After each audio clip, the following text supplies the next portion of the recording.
Hi friends, welcome to my channel. ఈరోజు మన video వచ్చేసి చాలా టేస్టీగా ఉండే పెసరట్టు ఎలా వేసుకోవాలో మన వీడియోలో చూసేద్దాం. సో అంతకన్నా ముందు మీరు కనుక ఫస్ట్ టైం నా ఛానల్ చూస్తున్నట్లయితే ప్లీజ్ సబ్స్క్రైబ్ చేసుకోండి అండ్ అలాగే సపోర్ట్ చేయండి. ఇక్కడ నేను నైటే పెసరపప్పు నానబెట్టేశానండి. చక్కగా నానుతుంది కాబట్టి ఇంకా నైటే నానబెట్టేసుకున్నాను 1 గ్లాసు. సో ఇంకా ఇప్పుడు దీన్ని ఆ పొట్టు పెసరపప్పుని మొత్తం కడిగేస్తున్నాను అనమాట.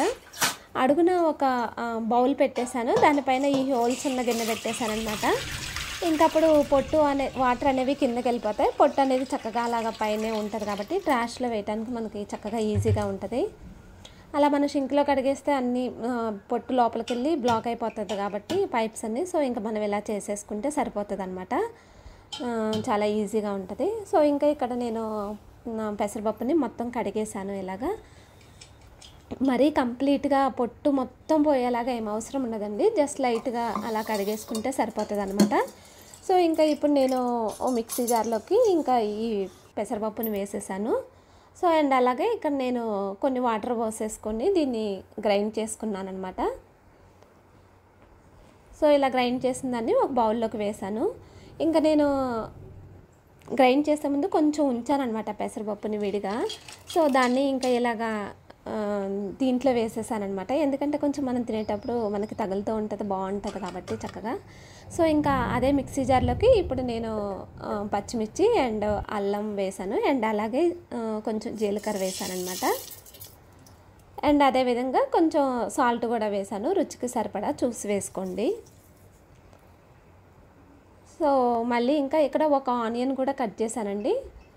ఇంకా ఇలాగ సగానికి ముక్కలుగా కట్ చేసుకొని ఇలాగ గ్రైండ్ చేసుకుంటే సరిపోతుంది రఫ్గా, మరీ స్మూత్గా ఏం అవసరం ఉండదన్నమాట.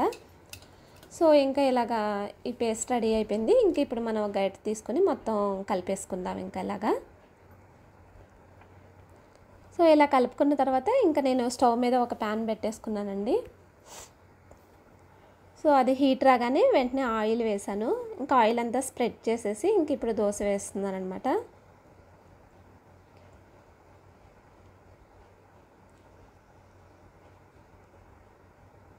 ఇంక ఇప్పుడు దోశ వేయటం అయిపోయిన తర్వాత దీనిపైన మళ్ళీ కొంచెం లైట్గా నేను ఆయిల్ అనేది వేసేసాను. ఒక 2 మినిట్స్ తర్వాత ఇంకా మన దోశ అనేది రెడీ అయిపోయిందండి. టర్న్ చేసుకుందాం ఇంకా. సో ఇంక ఇప్పుడు రెడీ అయిపోయింది, చూసారా ఎంత ఎమ్మిగా కనిపిస్తుందో. ఇంకా నేను ఇక్కడ ఆనియన్స్ ఇవన్నీ వేసేసాను కదా, సో ఇంకా ఇలాగా ఉత్తదైనా చాలా బాగుందండి తింటుంటే. చూసారా ఎంత మంచిగా పర్ఫెక్ట్గా వచ్చిందో మన పెసరట్టు అనేది. Thanks for watching.